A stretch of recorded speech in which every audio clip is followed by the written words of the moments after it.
6 సంవత్సరాలకు పైగా చంద్రబాబు గారితో అత్యంత సన్నిహితంగా పనిచేసిన డాక్టర్ పెద్ది రామారావు గారు రచించిన 'డీకోడింగ్ ద లీడర్' పుస్తకం నుండి ఇంకొక అధ్యాయం తెలుసుకుందాం. ఈ చాప్టర్ పేరు 'క్యా కియా హీరో'. 2014 సెప్టెంబర్ ప్రాంతం. బాబుగారు ముఖ్యమంత్రి అయిన కొత్తల్లో ఒక తెల్లవారుజాము ఎక్కడికో ప్రయాణమయ్యాం. లోకేష్ గారి కారు వెనక సీట్లో కూర్చొని న్యూస్ పేపర్ తిరగేస్తున్నా. దక్షిణ భారతంలో తమ వాహనాల తయారీ పరిశ్రమ పెట్టడానికి హీరో హోండా వాళ్ళు ప్రయత్నిస్తున్నారని ఒక చిన్న వార్త కనిపించింది. లోకేష్ గారు వినడం కోసం వార్త పైకి చదివాను. ఆయన వెంటనే ఫోన్ తీసుకొని ఆ వార్తని ఫోటో తీసి అప్పట్లో బాబుగారి పేషీలో పనిచేస్తున్న అభీష్టకి పంపించారు. ఇంకో గంట ఆగి అభీష్టకి ఫోన్ చేశారు. వీలైతే సార్తో హీరో హోండా ఓనర్ పవన్ ముంజాల్తో మాట్లాడించు అని. ఫోన్లో అభీష్ట చెప్పిన జవాబు విని లోకేష్ గారు నవ్వేశారు. ఆ గంట వ్యవధిలోనే పవన్ ముంజాల్ గారితో పెద్దాయన మాట్లాడేయడం, అక్కడా ఇక్కడా ఎందుకు, ఆంధ్రాలో పెట్టుబడి పెట్టండి అని పెద్దాయన అడగడం, ముంజాల్ గారు తప్పకుండా పరిశీలిస్తాం అనడం జరిగిపోయాయి. బాబుగారు ఒక ఫోన్ చేస్తే ముంజాల్ గారు ఆంధ్రాలో ఫ్యాక్టరీ పెట్టేశారని మాత్రం అనుకోకండి.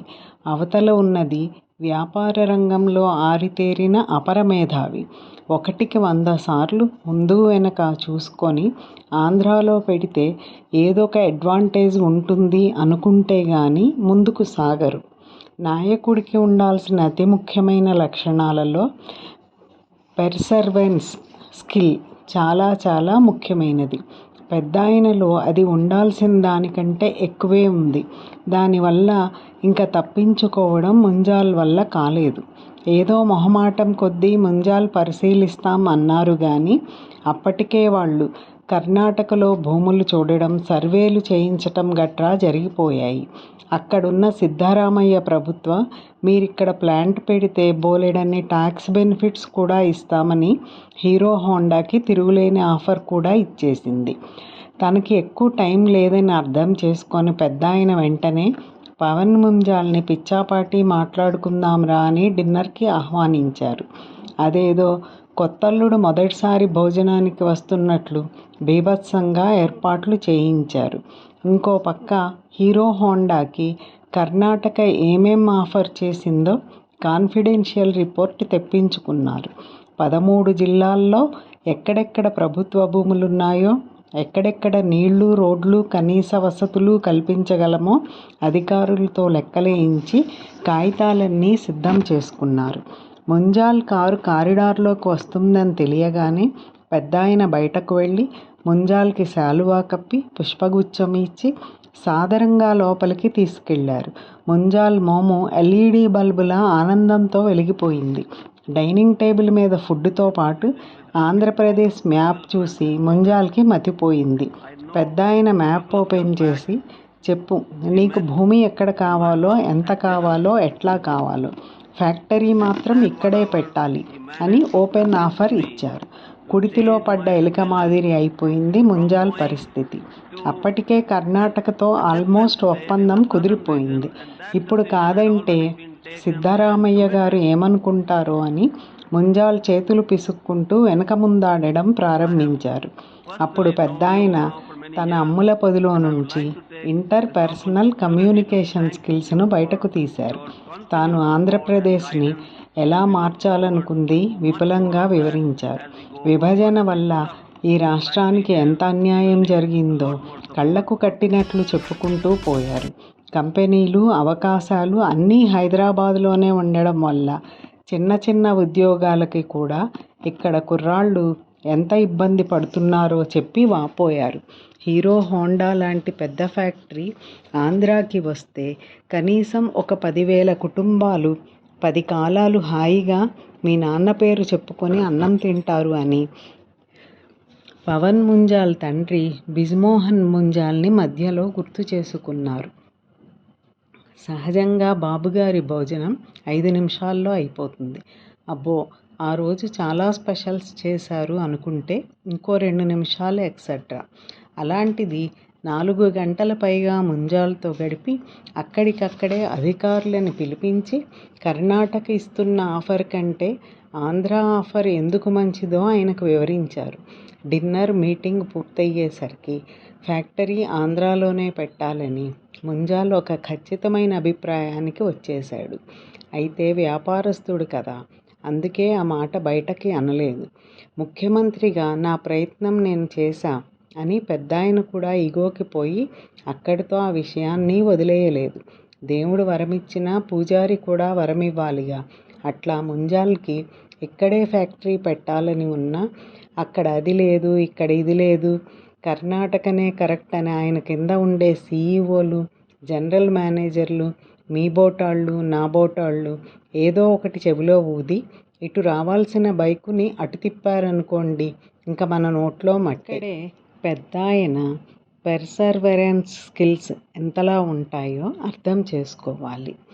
ముంజాల్ భోజనానికి రావడానికి, చిత్తూరులో ఫ్యాక్టరీ శంకుస్థాపన చేయడానికి మధ్య సుమారు 3 ఏళ్ల సమయం పట్టింది. అంటే ఆ 3 సంవత్సరాలు హోండా వాళ్ళు హ్యాండ్ ఇవ్వకుండా ఉండడానికి పెద్దాయన ఎంతలా ఫాలో అప్ చేసి ఉంటారో ఆలోచించండి. ఇప్పుడు ఆ ఫ్యాక్టరీ నడుస్తుంది. తొలి విడతగా 1600 కోట్ల పెట్టుబడి పెట్టారు. 10,000కు పైగా ఉద్యోగులు. 1600 కోట్ల ఇన్వెస్ట్మెంట్కే ఇన్ని తిప్పలు, ఇంత ఫాలో అప్ చేయాల్సి వస్తే ఇంకా కియా కార్ల ఫ్యాక్టరీ కోసం ఎంత హోంవర్క్ చేయాల్సి వచ్చిందో ఆలోచించండి. అది సుమారు 7,000 కోట్ల పెట్టుబడి, 20,000 ఉద్యోగాలు. ఇండియాలోనే మొదటి ఫ్యాక్టరీ. ఒక పక్కన గుజరాత్, ఇంకో పక్క మహారాష్ట్ర, తమిళనాడు.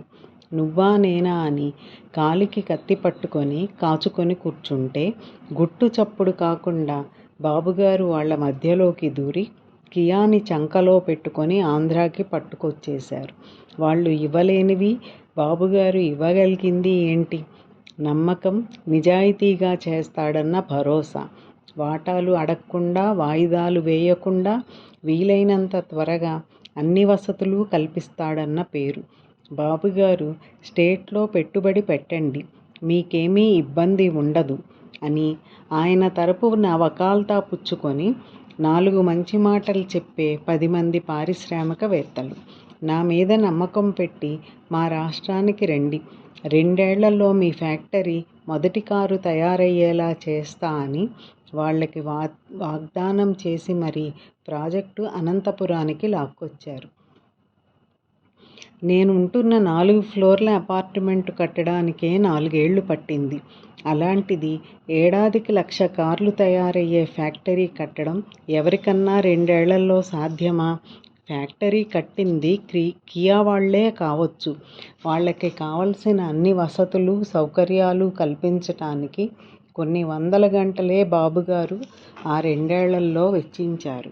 రాళ్ళు, రప్పలు, కొండలు ఉన్న 500 ఎకరాల భూమిని కోట్లు ఖర్చు పెట్టి చదును చేయించారు. ఫ్యాక్టరీ స్థలాన్ని హైవేకి అనుసంధానం చేస్తూ ఏకంగా ఒక ఫ్లైఓవర్ కట్టించారు.